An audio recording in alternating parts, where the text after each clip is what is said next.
I see this as a meeting of the ancient with the modern.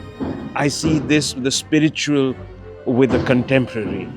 The traditions of India, the culture of India, the heritage of India will come together with the most modern techniques of construction. And it's really a proud moment for India.